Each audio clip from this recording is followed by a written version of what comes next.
Karibu ndugu mtazamaji wetu, kama ni mara yako ya kwanza unajiunga nasi Mswati Media, basi usisahau kubonyeza alama ya subscribe press bell ili uendelee kuwa wa kwanza kupata taarifa zetu za kimichezo.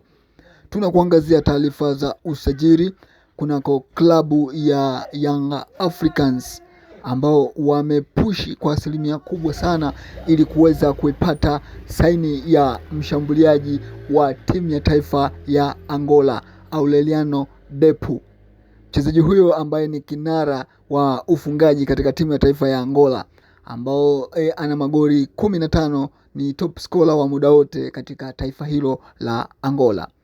Hivyo kwa sasa alikuwa anacheza nchini Poland na Young Africans wamepushi sana usajili wake kupitia kwa rais wa klabu hiyo ya Young Africans, Engineer Hersi, na Aureliano Depu ni pendekezo la moja kwa moja la kocha Pedro Gonzalez ambaye anamhitaji mshambuliaji huyo katika dirisha hili dogo la usajili.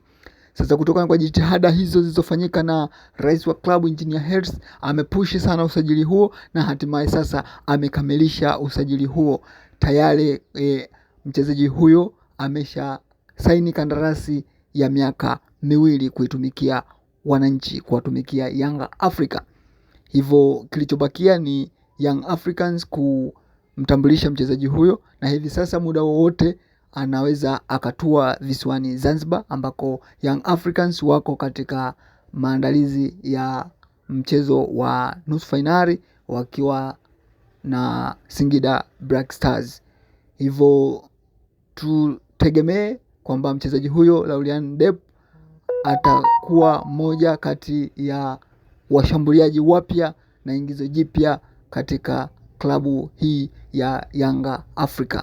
Ikumbukwe kwamba amesaini mkataba wa miaka 2 na muda wowote atatambulishwa rasmi na klabu hiyo ya Yanga Africa. Basi ndugu mtazamaji wetu, endelea kubaki nasi kwa kubonyeza alama ya subscribe press bell ili uendelee kuwa nasi kwa taarifa zaidi za kimichezo na zinazohusu usajili